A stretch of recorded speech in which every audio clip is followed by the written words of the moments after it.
Well, good morning, everyone, and welcome back to Laudits TV, another live stream here.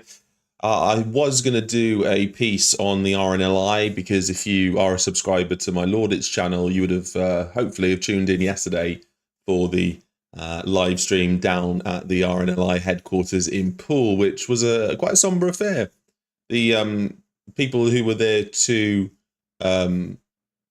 let's call them the Patriots, fly Union flags and demonstrate their how disgruntled they are with the RNLI's misuse of funds for that situation in the channel. But they were also very positive about the RNLI, its history, and the good and amazing deeds that it actually does. So well done to them. Even the police commented that it was good. So if you haven't yet seen that live stream, go over to my parent channel, Laudits, and you'll see that in action. I will be doing an analysis on the RNLI, its funding situation, its ownership structure, the trustees, the board of directors, that sort of thing. So stay tuned for that later. But good morning, Paul. Good morning, everyone else in chat. Appreciate you being here. First off, before I get into the news, look at this. Guys, this is insane. This channel is just over a week old, and already we're on 570 subscribers. I think we're going to smash that 1,000 well before the end of May. So I appreciate all your support and keep sharing, keep liking, and keep subscribing. So today, the title, not a very nice one to start a Sunday off, especially on a bank holiday. So I hope you're all enjoying that. But how much money has the Labour government put towards the funding of these migrant hotels, put forward towards its net zero policy, yet they've said that it's too expensive to give compensation or to continue with the compensation scheme designed by the Conservative government to compensate victims of sexual abuse and child sex abuse. I couldn't believe my eyes.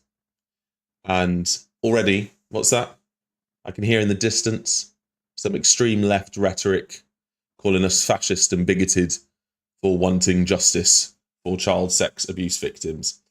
But this bombshell dropped today. Keir Starmer's government has scrapped a vital compensation scheme for survivors, leaving thousands denied justice, all because of cost. We'll dive into this scandal, uncover Labour's broader failures on grooming gangs and child protection, and tie it to their crumbling grip on power after the recent local elections. So let's kick off with today's gut punch. Labour's Home Office has axed the National Redress Scheme, which is a lifeline for child sexual abuse survivors because it's too expensive. This was one of 20 key recommendations from the Independent Inquiry into Child Sexual Abuse, the IICSA, in 2022, meant to deliver justice to thousands. 3 years later, they're getting this news.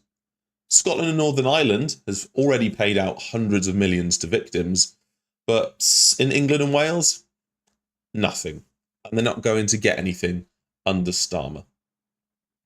So let's just look at the timeline first. So in October of 2022, the IICSA's final report demands a national redress scheme to compensate survivors of historical child sexual abuse, citing systemic failures by police, councils, and governments. Where have we heard that before? We should never do this again, is what they always say. But time and time again, it happens. It's a moral must-do for these victims to have some sort of compensation. We can't go back in time. We cannot change what happened to them.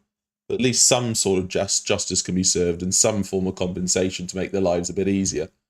Then in 2023, the Conservative government under Rishi Sunak pledged to organise a scheme for England and Wales, with survivors like Peter Garsden pushing for swift action. You know, hope returns. People think, finally, we're going to get some conclusion to this. And then July 2024, Labour sweeps to power, promising, here we go again, Labour doing this. This is what we promised to do, deliver IICSA's reforms. So again, victims were expecting justice after years of Tory delays. And then comes today. Labour's Home Office quietly shelved the scheme. Oh, we can't have another scandal coming out into public. We've already let down the Rotherham children and that abuse scandal. We can't possibly have anybody know about another one that we're letting people down on. Just because of cost. No consultation, no apology, just a cold rejection of survivors' pain. Of course, X did explode with accounts like Mob 51 raging Labour hate children. That's angry. What do you think? Do you think Labour hate children? I know they'll come back and say, look at all these free meals we've given, but I think a child would rather go without a free meal than have to go through what these people have. But we'll go into how Labour have enough money for other schemes later on. But let me just catch up on the live. See who's here. Mel, good morning. Louise, why it's almost as though they don't wish to acknowledge that there are any victims of the system's corruption and failure. I know it's the same question we've been wanting answered for so long, Louise. And we never seem to get an answer. All they seem to do is recycle the rhetoric. Oh, it's the Conservatives' fault, not we are now in government, let's take accountability. We have decided to cut costs when we can spend billions of pounds on migrant hotels. But the minute you mention child sex abuse victims or any sort of sex abuse victims, whether it has been the grooming gangs or whether it was the Catholic Church, gone. You're a bigot, you're far right, you used it for your political agenda. No, both sides of the coin. Both sides are bad. They need to be sorted out and the people need compensation. What don't people understand? So then we go to the victims involved in this. And these are real people. Again, regardless of your political persuasion, have some heart for them. They're real people. Survivors like Marie and Jimbo. Marie, I think, is in her 70s, and she was abused in a children's home. And Jimbo was a grooming gang victim. Not just girls, it was boys as well. And they pinned their hopes on the redress scheme. I can't even begin to imagine the pain that they'd have to go through knowing that they'd been through all of that, and then to hear that they would be getting some justice, to have their hopes raised, to have it cruelly taken away again. How can you trust a system that lets you down so considerably? That's right in the heart, that one. And the government have said that they've stopped this because of cost, and these victims wanted to go through the government action because civil claims are a nightmare. They're costly, they're slow, and you can often lose them in court. But Peter Garsden, who is a lawyer for survivors, said that the scheme would have been quicker, straightforward, and likely to deliver justice with the full power of the government behind them. But now they've just abandoned them. So if we look at the scale of abuse, so the IICSA found 1 in 10 UK adults, so over 6 million, suffered child sexual abuse. Thousands from care homes, religious groups, and grooming gangs. And again, this is something that I've always argued with people.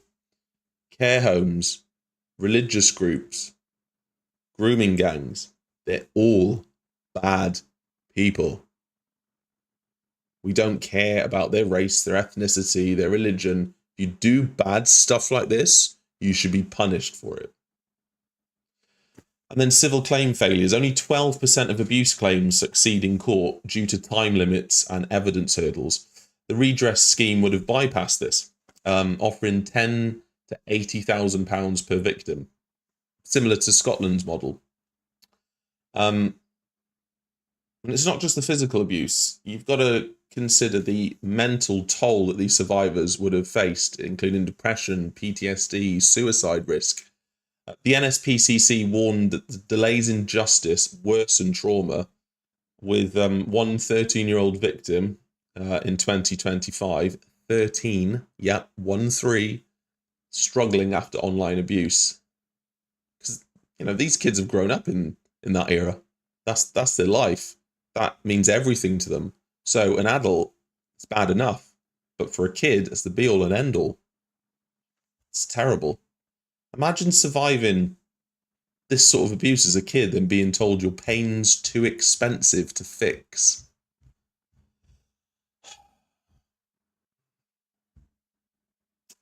A user on X, Squiffy2, said that that's why we need Labour out. Starmer's not just failing victims, he's crushing their hope. So I'm just going to go back to the live stream, see what I've missed, and catch up with you guys as I do in these segments. Paul, 90 million spent on social media promotion for free breakfasts. Totally, it's a PR stunt. Just another way for them to spin the narrative, the rhetoric. Mel, they disgust me. You think they can't get any worse. I'm sorry to hear that, Paul, about your friend. I hope she's getting some form of help. Hello, Lordy. Lord Jojo, I mean. Oh, Jojo, I confused you with me then. I'm like, hello, Lordits. Hi, Jojo. Thanks for being here. Yeah, I wanted... I wasn't going to do one until the afternoon about the RNLI, a little bit of an expose, but this came up, and I thought, I cannot miss this. This is vile by Labour. Louise, having been in a care home some 30 years ago when these things went on, even then, I find this whole thing just infuriating. I can't even begin to imagine what you experienced. But hello, everyone else in chat. Gillian, David, appreciate you being here, and everyone else who I might have missed. So we all know that this isn't a one-off with Labour. Failing girls, children. We all know this person, Jess Phillips. So let's look back at some of their failures since they took power. Or, sorry, let me correct myself. One by default. Because, of course, we all know they got less votes than Jeremy Corbyn. It's not something I'd be proud of. April 8th, 2025. An ex-user revealed that Labour axed 5 planned local inquiries into grooming gangs, including in Rotherham and Telford, despite £5 million being budgeted. The move was quietly buried. Shock, swapping truth for vague, locally led work. Survivors call it a shameful betrayal. Now, I've spoken to a few survivors about this, and they've said that local inquiries do not work because to understand truly why they don't work, you have to accept that corruption can happen locally. Corruption can happen with elected officials. Corruption can happen in public sector organisations. Cover-ups can happen. You need to be able to accept that. And that's what a lot of people don't seem to be able to accept. So they can't get their head around why local inquiries are ineffective. They need national inquiries to move past the very tight-knit relationships that have been formed and forged in these areas. So you can move past the lies, move past any agreements that may or may not have been made. That's just speculation. But corruption is live and well. So Another betrayal. Then April 14th, 2025, Talk TV reports safeguarding minister Jess Phillips blocked compensation for the Rotherham survivors while grooming gangs got £600,000 in legal aid. So we've got Jess Phillips blocking compensation for Rotherham survivors. The victims, okay, let me put this in plain English. The victims were blocked compensation, while the grooming gangs, the ones that did the disgusting deeds, got access to over £500,000 in legal aid.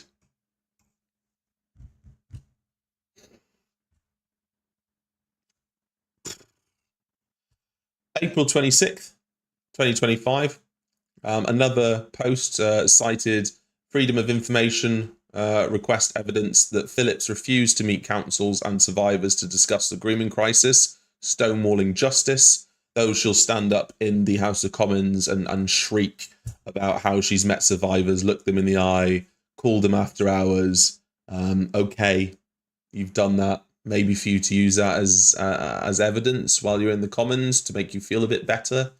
But you're still letting them down, Jess. And then May 4th, Operation Sherwood in Oldham arrests 3 for historic child sex abuse, but GMP admits systemic failures from 2000 to 2005 let abusers thrive. Labour's response? Well, that, silence. Are you shocked? And then we look at the cost reason, the cost excuse, I'll call it. I won't call it reason, it's an excuse. Why they can't afford to pay just £10,000 to £80,000 per victim. Because there's no money. There's a £22 billion black hole. But hang on a second. Net zero. Labour's 2024 budget pledged £22 billion for carbon capture and green energy by 2030. 22 billion. Even if they said 21 billion and set aside £1 billion to help the victims. No, too difficult. Too difficult? Oh, okay. Foreign aid. The UK's 2025 aid budget is £15.4 billion, including £1.5 billion for climate projects in Africa. Meanwhile, a redress scheme estimated at £200 to £500 million, less than 3% of the aid we send overseas, is too costly. Less than 3% of money we send to other countries is too costly for victims here in the UK.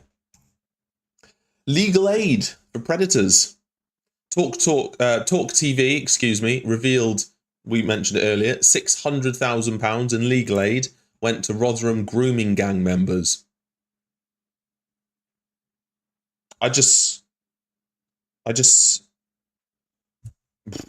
What reality do we live in?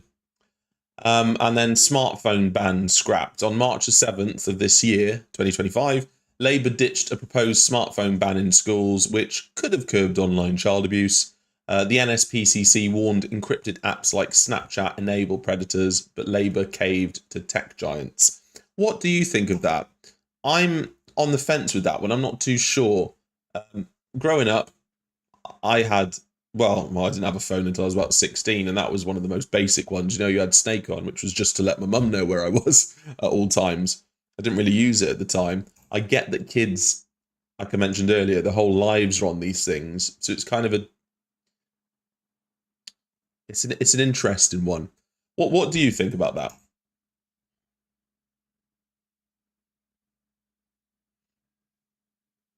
So let me catch up on what's been said in the chat.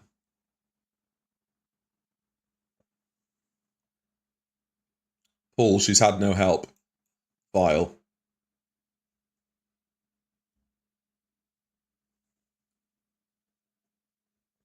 Jojo, what?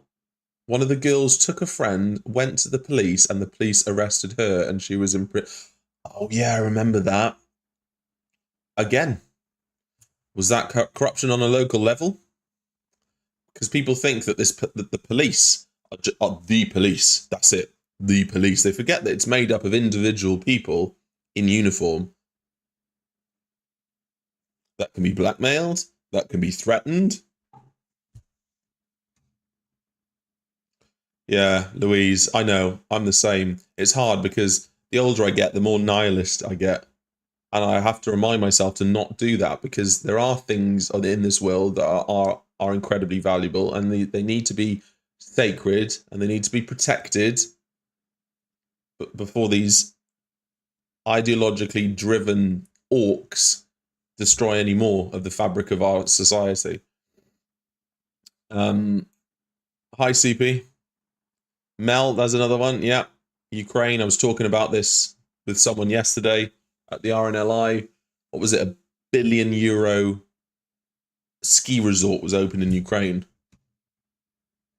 Okay. I'm not surprised, CP. Yeah.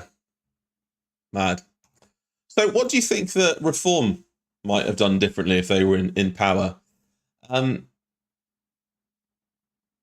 Farage's councils are already auditing spending to fund police and victim support, unlike Labour's cuts. So in Lincolnshire, Mayor Andrea Jenkins pledged zero tolerance for grooming gangs, demanding local inquiries that Labour axed.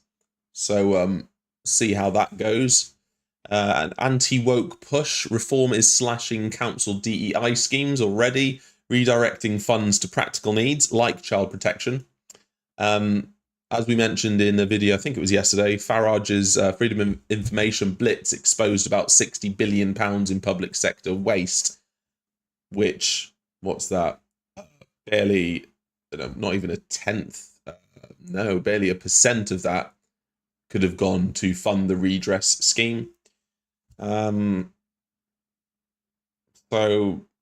yeah, there we go. We just have some accountability within the public sector and some people who understand finance and business to tear apart the spending and rip out by the roots nonsense that is being spent. And well, there you go. There's some money for actual victims.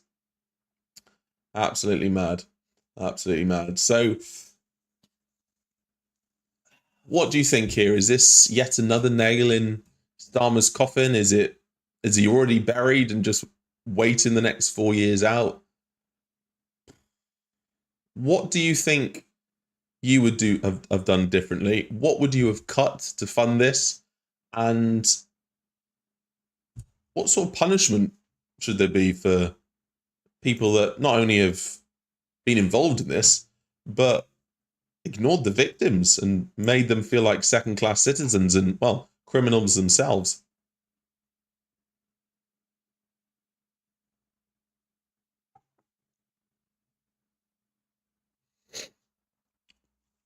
Jojo, I don't think Reform will be any better. I don't know. Got to give him time. We'll see. We'll see what the councillors are like. What you've got to remember is they're not all Nigel. And I was speaking to some people yesterday in the RNLI, and I was saying, look, okay, you may not trust him, but what Reform is about and what they're trying to do, there could be a new leader. And they said, well, if there was a new leader that we actually trusted, then okay, fair enough. But there's going to be too much of a split on the right, and we can't have another 5 years of Labour. Otherwise, this country's gone. True, Jojo. True. Well, I'll leave the floor open for another minute just to see what people say. But again, I do appreciate this. This is insane, guys. Thank you so much. In just over a week, 570 subscribers on this new channel is fantastic. And if you're new to this channel, and you don't know me really, my parent channel is Laudits. So same spelling, just without the TV. Hopefully you'll like the content over there. Jojo, someone said that to me, but I don't believe it, that Youssef would end up as PM. Nobody knows him. There's not enough clout. Someone else will come in and save the UK. Be optimistic. Okay. Thanks Thanks for putting that in there, Jojo. Appreciate that. Putting that in there. Okay, guys. Well, that was short and sweet, kind of. Not very sweet, but shortish for a live stream. Thank you for joining. Thank you for being here. Thank you for commenting and engaging as usual.